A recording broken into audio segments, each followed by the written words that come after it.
soon a woman or the so and I say Muslim ni because people on Facebook. Anything. Yeah. And yan gramophone na mesremo. Mon kan say ni din no kura na ma pepa afiri because we gum animu ase. We gum Muslim na animu ase.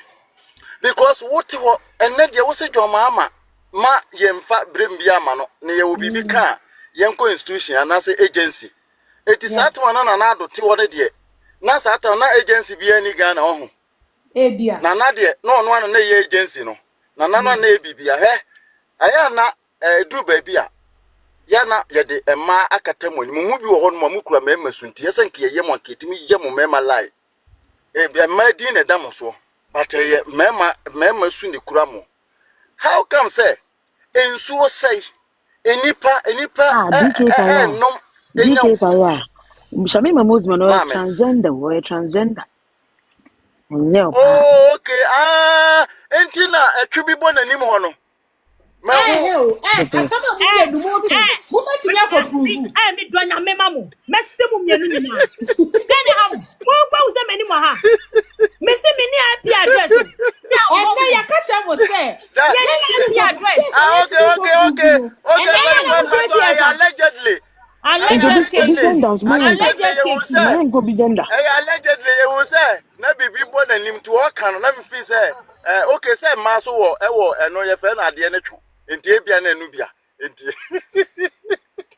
agosi abepese be bolidi ye fe na de ne twu enti ebia na enu bi na ebo ho na me hu ye na nkante sa won say brai be kasa yi o ka bibi say se obi wo a o ka ada say e ba ka ebia na wanya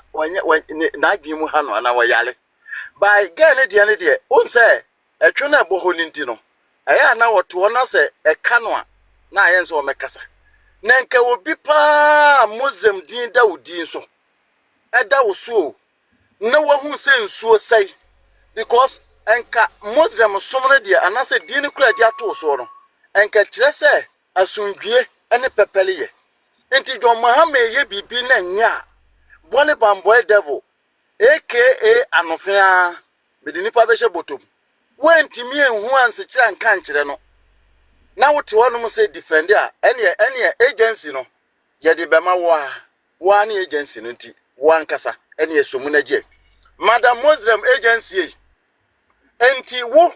de nso ye wanya bibia nyansasem bia meka nkire wo man no ama ye ba hai enka ya mebo ye nsam amma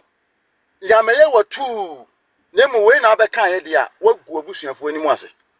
wagu abusuafo ani mu ase pa na ahiabo no nim mete sa di no ana meka ye communicator na mse papa yi kase mbesi aye wo no wa ya ma yesa be fra me communicator no because communication director no won so di ahiabo na also esofo ho Reverend esofo no sa lecture Reverend sa Reverend no kra no minimu hwehwem NDC for de obi atimi bo title bia wo pe ebia no ofa no ayi makola dwom makola market ena okofa no oduru se maame bi okohu jesi bi se ya twe Reverend agu no okofa hye no de ato no ho so na nkente sa se wo lecture ni pa na se wo chanye omo fa papa ni nsem nyina yensan koye omo cross exams because on qualify say o chiri di padie wo on qualify say o chiri di padie wo papa we wote honom na de bia koso unim se wakwaji sika tra sebe wo hwa so na tra so din na nyinya wanim agosi ya we de menko achiri we de menko achiri mesese watra so a nti we de men mesese watra so a won tra so din na onyinya nanim ma won mayemfa yabufo ma na so kura because yete yakom de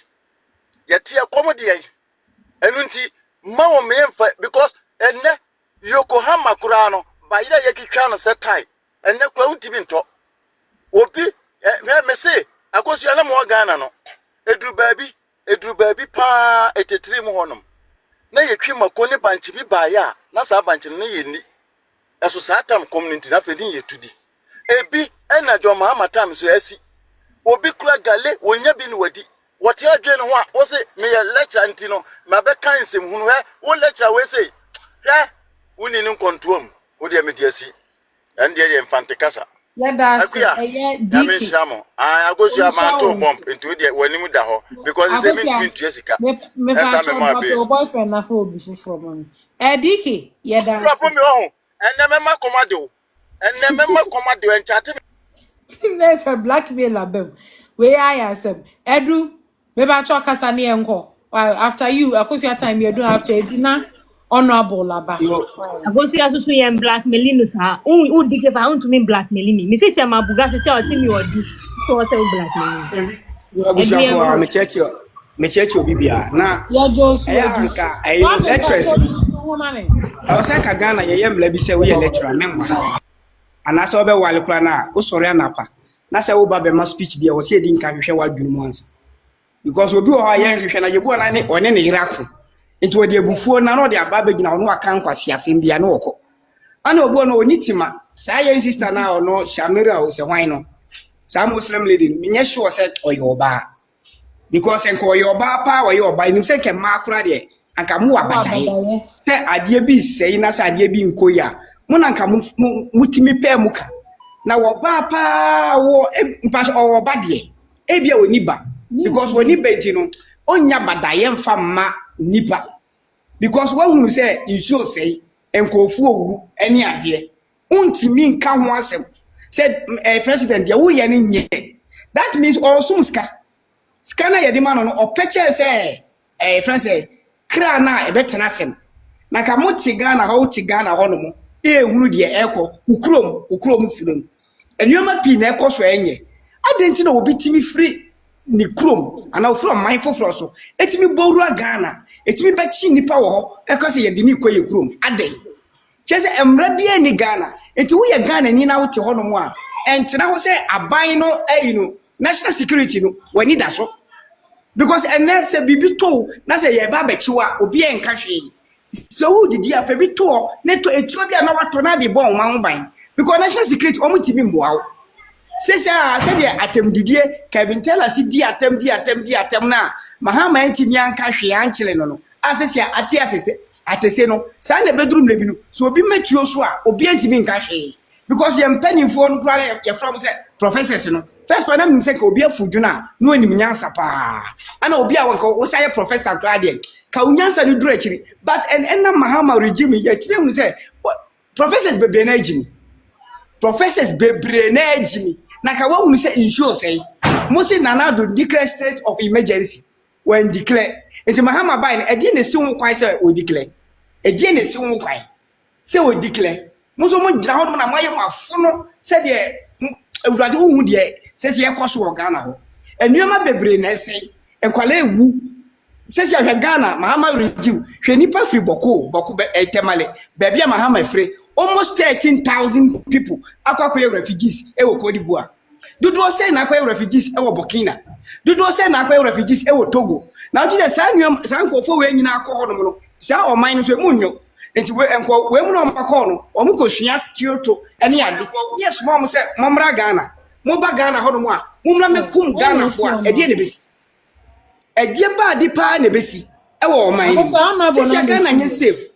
say Ghana na ye wo mu enye safe because who ti one na say we see we need to national security so we need to say our president bia ye ni president papa bia ho ye president na kasa na ho no kana wo say ye chi no ye hwehwe na dwene because bia me ye sure say bia plane na ekonya accident no affect na dwene because ni nkofo na wu ye bia ehye no etimi ama na dwene no ahoma ni ba ko ate enti wo say ye chi president no ko hwehwe na dwene because enwema na ekoso wo man ni de enye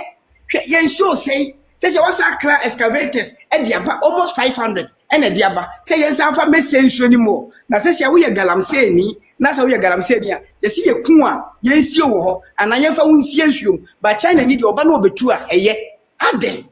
Ghana na enye dia biom ana Ghana for na wo ho na why is na say you know say ye coward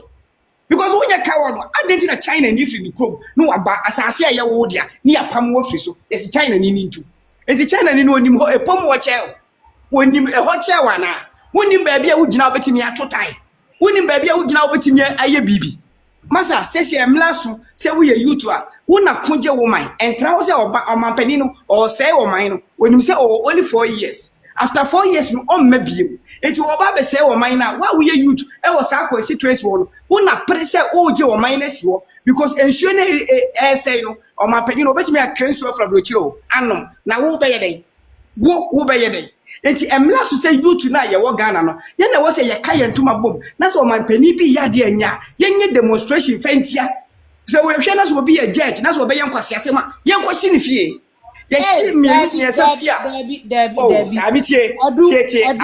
Tresign Mr. Na na suma za Sese. ko me kasa na so O se yan ko su fie me. On say pesa mi hunu se bi anyansafo when this fo mu nyina ne sankofo no be kasa ne dia ene ma menka ma asem because se ubeka jimi sem ne nkwase asem se e kire yen se wo se professional way se me mo obi adini ubeka ajimi sem ne nkwase asem se e kire yen se ye yentena se na yentie enkofo edi apinisie enkofo esi apene enkofo ebre enkofo esi apene enkofo ebre ensuo esei ewo oman yimu enkofo ewu ewo boko bol enkofo edi emia ewo honomo ye nyansansam bia anti wo yasum sebi ensem hunu ni sebi mfreni ma asem sei ye meka nkere because ye ne yanim wo ha ya adwene nya dwuma ye nim nyansa ye ni na honomo sebi edidi a ye ni dimfa ya num ye ohuru ye nim a ye ohuru free from the kosoro ye da ye si etirase etin ye de ye huna de enyansafo a omo wo Ghana hanko ane sankofo no a omo dem netim be kasa sai nipa we si atena radio so sai ne amma news amma nipatie na kamia kwakwa ze NDC party so we nyansani kura se de na ko John a wo pia enkwase asam na woka nyansa pa be kamera to enipa so mu no yentimi ehunu bi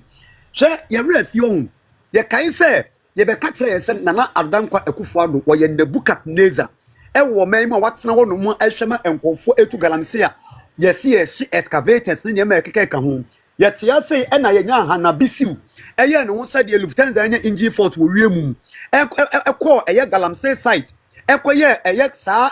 photo shoot ni ayi be ka kire ye se wache galamse kan say excavators makuma ko 40 ade chi ya okoye no sa excavators no makuma ko 37 on the side ayra we see as ye di agro as ye ni policy bia ye di govern this nation it will be sorry no be kan sem hunu a ope e de a kire ye just because ye ne wa ba mu amemu ohun si ye di jawane ye di asoa o sebi empenifo si yes peninity ne ho onyansani ti ho paniriti ho ne hon asoso eteke ni senka be bianka ye John Dramani Mahama otinya kotena ase Ghana for ema no kotena ase o ba ni na ko di bi papa no di asembia enka anase amemu papa be betimi apaja oman no mama na ko nkanko hwe on his promise no sa social media promise no promise ye no sa be 19 na o kan ye no yen kokoro so o kan say ekoro so so o fight against galamsey yenya okujeto abrakwa yenya Felix Ofosu Kwachi yenya ye kan say abrantie Sami Jamfi yenya akoya na yere na hwenu ye okohwepo no wo Parliament House ye ye fan say Rita me wonum na many president Sam George okasa abeka say eto ehine ni mu like as a super hine no okasa du kuntum so you see talk is cheap kasa ye mframa sa bre no na omo opposition akokodro ni ahodene no a na Felix Ofosu Kwachi ni Sami Jamfi every 24 hours bia no omo press conference no and where are they omo frambo ma ohunu ampa empanizes yankan no achi a wo se agro no ede ene de sabi amamuo no abesi omo fie kwa no ye de Ghana se wo mo nsem eti de Ghana gro atopre na obi kasa ye must win kasa no ano o kasa on blame obi a enipa ye kwoto aba ye nya ye ko gina ksimpie so kwoto aba de ma ye NDC amamuo no ene hwe woni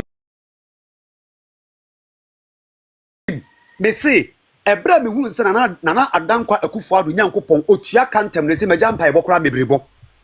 wo ye ya mesama ma Nana Adankwa Akufo-Addo woni ba omi Nyankopon ombetua woka Nana Akufo-Addo Nyankopon ene ba omi Nyankopon obetua Ghana fo bi ka obetua mpanyimfo bi ka obetua eyevre asofofo bi ka ye sofo bi o ma we se mu ohu na he ma won fa ne ho ma me ya say ene fat be say na yenko personality na nka akwa bi nko be gene ma me sofo bi ko be gene ma me raw sa akwa na okasa na obo ni minimu say de epo asoche eboba no a wote ne wono mu aso ofa bibi wi a Duncan Williams abotokulefu Duncan Williams ai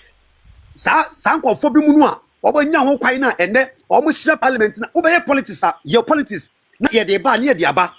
me yes that is what we supposed to do me search me ye won sa asa wo de wo ye nyam nipa ene asofofo no enyansafo na wo man yi mu no wo ma no mo soviet a ekufo ado ne ba wo mia mamu no herade ana wo fo abomentia wo ma me wo hu me se maka abro nye kodam no wapie insranka brade ebia mu bi de ye kwa ye mpie eti de wo se ye ka bia ye beka because ye obi anim ye ni papa bi ye ni maami bi ye ni ba wo mia oni me na nado oni me ye eti na and I don't care am say owu ankasa ni pe bo no ma ye nsuro owu ye mu bi na ye kasa na ye nsuro owu na ye adwen say politics na ye beye na ye asema ye ka bia na ye beka no kre no ye kana wo so wachi ye wokunya ni a ene ukunya ni a prepare say wo behia 10,000 people of me omo beba you can conquer them because some people sacrifice their life, their energy, their blood they share to save this nation. It is ene ya bana sanema ko boni yanke anu ntum say the first time and can you Mahama ebu o man yedi a and can be pardon no but to the extent say what next the atem akan samagu ayisuo na wo akokonya obi ti say why so you reverend pa munyi reverend no yes sir fat base you reverend no na mama ye money the lecturer no crime said I said NDC for there and answer ya chingo for mebre a omu ni certificate ni ayi a omu so omu ye professors omu kuta de ensem hunu si ya sabi enkwase asem nko a ni ato a yampia kire ye nsa obi kofie na yire ye duane ma no odidi wi a obetena TV so a na to nkwase akeka obi ekonya ne nsa bi na wo wi a ekutakuta ye ko wi nsa no a ni ye ko betena TV so a na to nsamfo keka ne akeka kire ye ya trap eto na NCBM eti no sede ensuo eye no sa na awia ebeye ye bekoso aka no kra we will stand for the truth. We will stand for the truth.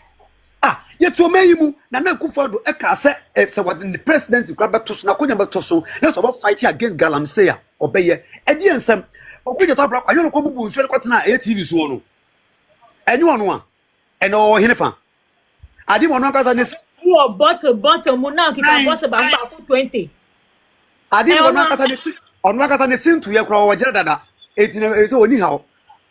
okasa ne sia duasan adakonyanya yipia bonten eti no sabi adwene ne nyansa woso mbeka kire Ghana fo no na mu no by 9 months of Akufo Addo regime no na ya launch eye free senior high na ne mama na tata se bebe on ye fo do se me no ka se petrol ene ya sa to petrol mu ene ya to petrol mu ya to gas mu ya to diesel mu Ghana fo ene fa o mo no mu bo $6 no ko fo na dollar duru sai me ka kire wo se san ko fo we sim se uhunu enkofo bi se okujeto Sami Jamfi Sam George eno okeka ho a san kofo we si